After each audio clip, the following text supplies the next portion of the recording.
கிறிஸ்துவுக்குள் பிரியமானவர்களே, இந்த நாளுக்கான தினசரி தியான வசனம் மத்தேயு எழுதின சுவிசேஷம் 13வது அதிகாரம் 50வது வசனம். மத்தேயு 13:50, மேத்யூ 13:50. அவர்களை அக்கினி சூளையிலே போடுவார்கள், அங்கே அழுகையும் பற்கடிப்பும் உண்டாயிருக்கும் என்றார்.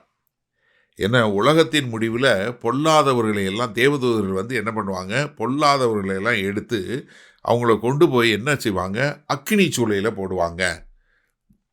அக்கினி சூளை, இந்த அக்கினி சூளை அவர்களுக்கென்று ஆயத்தம் பண்ணி வைக்கப்பட்ட ஒரு காரியத்தை நம்ம பார்க்கிறோம். மத்தேயு 25வது அதிகாரம் சொல்லும்போது அவர் என்ன சொல்கிறாரு, நீங்கள் எதிர்பாராத வேளையில் நான் வருவேன், அங்கே நீங்கள் என்ன பண்ணுவீங்க, நீங்கள் எல்லாரையும் நான் உங்களுக்கு காரியங்கள் செய்யக்கூடியவனாக இருப்பேன். ஆனால் என்ன, நீங்கள் கர்த்தருக்கென்று வாழக்கூடிய மக்களாய் வாழும்போது அவரோடு காணப்படுவீங்க.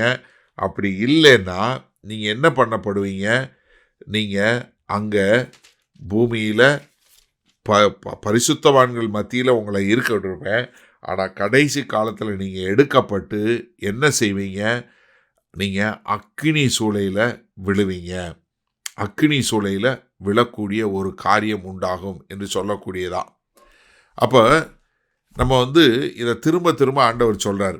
நீங்கள் மத்தேயு 8வது அதிகாரம் 12வது வசனமாக இருக்கட்டும், இல்லை மத்தேயு 3வது அதிகாரம் 12வது வசனத்தில் யோவான் ஸ்நானகன் சொன்னதாக இருக்கட்டும், மத்தேயு 3:10, இது எல்லாத்துலேயும் நம்ம என்ன பார்க்குறோம், இவங்க பூரா அழுகையும் பற்கடிப்பும் உள்ள இடத்துல அழிக்கப்படுவாங்க அப்படின்னு சொல்லக்கூடியதான்.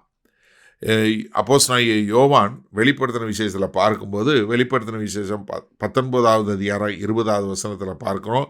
அப்பொழுது மிருகம் பிடிக்கப்பட்டது, மிருகத்தின் முன்பாக செய்த அற்புதங்களால் அதன் முத்திரையை தரித்தவர்களையும் அதன் சொரூபத்தின் வணங்கினவர்களையும் மோசம் போக்கின கள்ளத்தீர்க்கதரிசி கூட பிடிக்கப்பட்டான். இருவரும் கந்தகம் எரிகிற அக்கினி கடலிலே உயிரோடே தள்ளப்பட்டார்கள். என்ன, அக்கினி கடலில் அவங்க தள்ளப்படக்கூடிய காரியத்தை பார்க்குறோம். அதே மாதிரி நீங்கள் பார்த்தீங்கன்னா வெளிப்படுத்தின விஷயம் 20வது அதிகாரத்தில் 10வது வசனத்தில், மேலும் அவர்கள் மோசம் போக்கின பிசாசானவன் மிருகவும் கள்ளத்தீர்க்கதரிசியும் இருக்கிற இடமாகி அக்கினியும் கந்தகமான கடலிலே தள்ளப்பட்டான். அவர்கள் இரவும் பகலும் சதா காலங்களிலும் வாதிக்கப்படுவார்கள். என்ன, எப்பொழுதும் அவங்க வாதிக்கப்பட்டவங்களா. ஜீவ புஸ்தகத்தில் பேர் எழுதப்படாதவன் எவனாக காணப்படுகிறானோ. ஏன்னா அதே வெளிப்படுத்தின விஷயம் 20:15 சொல்லும்போது என்ன, யாருடைய பெயர்லாம் ஜீவ புஸ்தகத்தில் எழுதப்படலையோ அவர்கள் எல்லோரும் இங்கே அக்கினி கடலில் தள்ளப்படுவார்கள் என்று சொல்லப்பட்ட காரியத்தை நம்ம மிக தெளிவாக பார்க்குறோம். அப்போ உலகத்தின் முடிவில் என்ன நடக்கும், பெரிய வலை போல ஒரு வலை போடப்பட்டு அதில் எல்லாரும் ஒன்று சேர்க்கப்படுவாங்க. தேவதூதர்கள் என்ன பண்ணுவாங்க, அக்கிரமக்காரர், பொல்லாதவர்கள், கர்த்தருடைய சுவிசேஷத்திற்கு கீழ்ப்படியாதவர்கள், கர்த்தராய் இயேசு கிறிஸ்துவை விசுவாசியாதவர்கள் எல்லாரையும் எடுத்துக்கொண்டு போய் அக்கினியும் கமலமும் கடந்த அந்த கடலில் அக்கினி சூளையில் போடுவாங்க.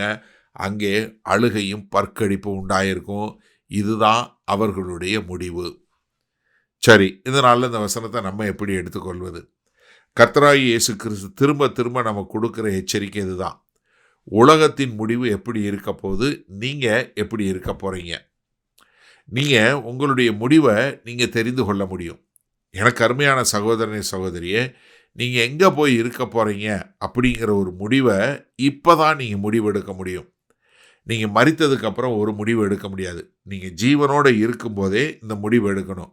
நீங்கள் எங்கே போய் சேர போகிறீங்க, எங்கே போய் நிற்க போகிறீங்க.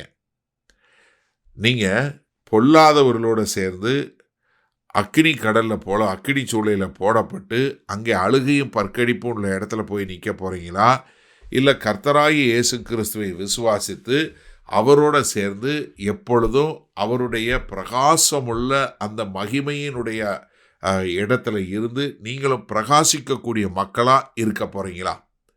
இந்த முடிவு யார் செய்ய முடியும்? நீங்கள் ஒருத்தர் தான் எடுக்க முடியும். வேற யாருமே இந்த முடிவை பண்ண முடியாது.